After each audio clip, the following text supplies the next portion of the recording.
What's up, YouTube? How y'all doing? It's been a minute, right? Yeah, I think this is week 4. And I think I made a video maybe week 2. I can't remember. I don't know. It's been a while. Sorry. I'm going to be better. I promise. Let me check my time. Okay. I got to go fast because I always run out of time. All right. So let's get down to business. Let's talk about numbers because that's our favorite part. Oh, wait a minute. Before I do the numbers, let me just apologize for my first 2 videos. I don't know who that woman was. Apparently someone else. I'm usually a very bubbly, happy person. Like the night before my surgery, I don't know what that was all about. Maybe I was just scared. I don't know. That's not really me. And then after the surgery, I don't know. I don't know who that was either. But okay, well anyway, I'm a lot more like energetic, and so I got a little feedback from my girlfriends, and they were like, hey, we're going to need you to pump it up because you are boring, and that is so not you. So hopefully you'll get the real deal. Okay, so back to the numbers. I weighed myself the day I got home from the surgery, and that was July 23rd. And so that's the weight I'm going to go with. So I weighed in at 294 on July 23rd, and today is August 19th, and I weigh 259 pounds. And I'm really excited about that. So I'm down like 35 pounds, and that's awesome. And I can't really see it. My husband says he can see it. I guess he's, he sees me differently. I just really don't really see it. I think it was a lot of water, to be honest. But anyway, so that's the deal with the weight. And I have to tell you about my exciting trip last week. No, I didn't go to Disney World. I didn't go to Bermuda or on a cruise. I went to the hospital. Not just one. I went to 3 different hospitals on the same day. Because I like them all. No. I've been having like nausea the last 2 weeks. Like just everything I put in my mouth made me want to puke. I didn't puke, but it just made me feel really like I had to. And so, last Tuesday, I woke up and I was just in agony. I also had been having a lot of back pain, which they tell you at the discharge to look for that. And I think we all I just focused like on my stomach and swallowing and that kind of pain. Didn't really focus on the back pain. But my back pain got so bad where I couldn't even hardly stand up. It was awful. And so my husband's like, this is crazy. We live in America where they have health care. And I work really hard for it, and you're going to go take some. And so went to the ER. My husband's in the Navy, but we live on an Army post. And so that's just the military way. They just keep us all confused. We don't know what to do. And so anyway, so we go to the Army hospital here, and I thought they were just like going to kick us to the curb. Like, we didn't do the surgery. We don't know anything about this. You're going to have to go back where you came from.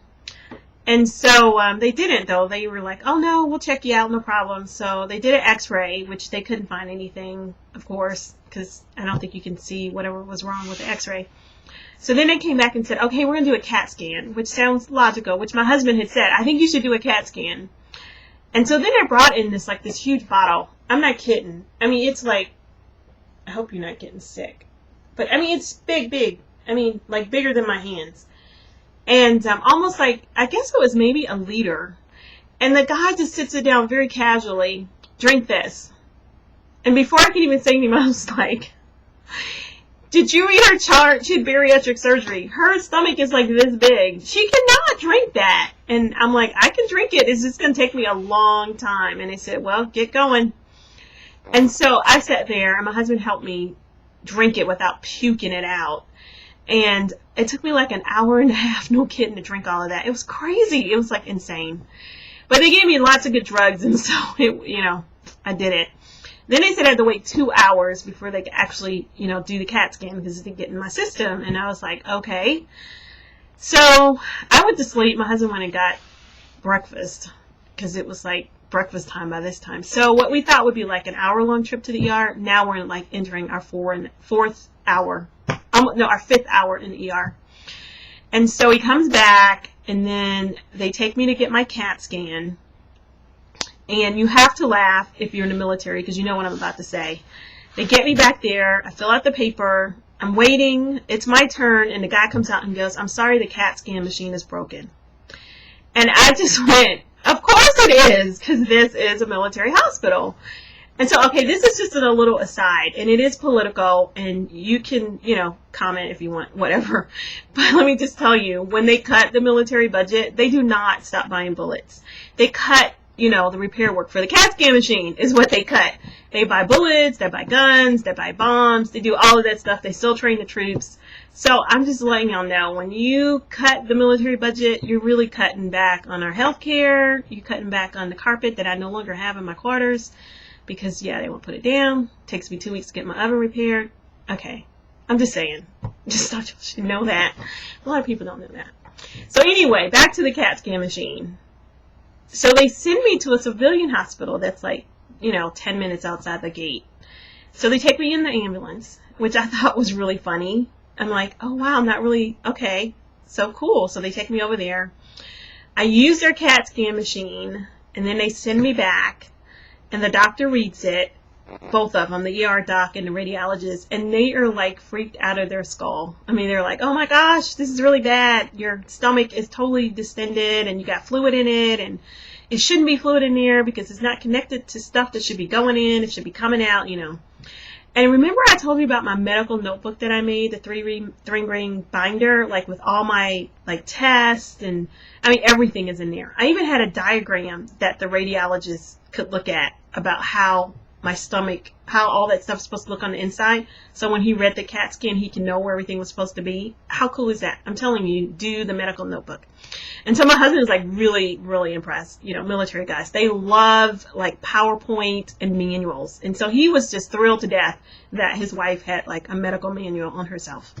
So that was really cool. I was glad to honor him in that way. So anyway, so they want my surgeon's phone number, which I have because it's in the medical notebook. And so they call him and he's like, send her over here.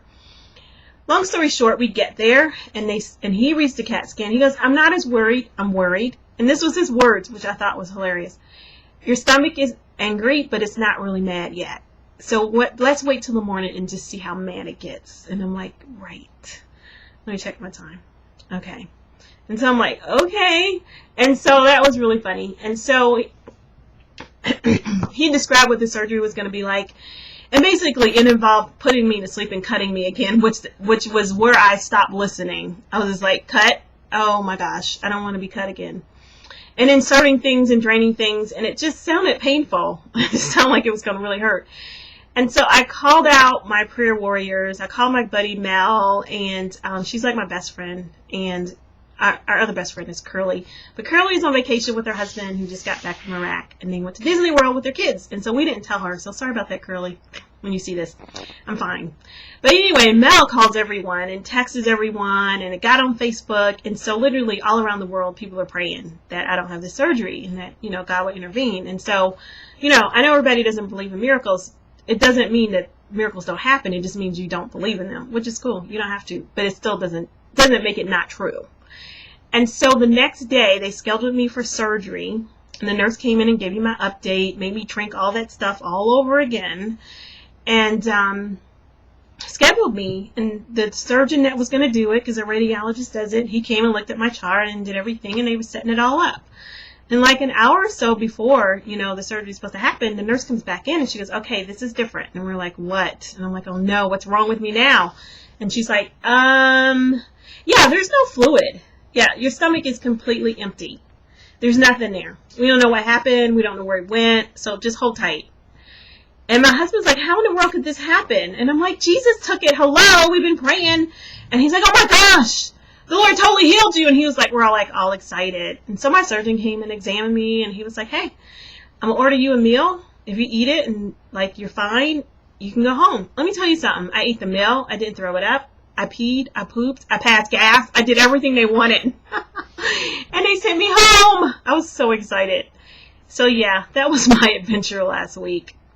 And I'm out of time. So I will catch up with y'all again next week. Hope y'all stay healthy, happy, and yeah, talk to you later.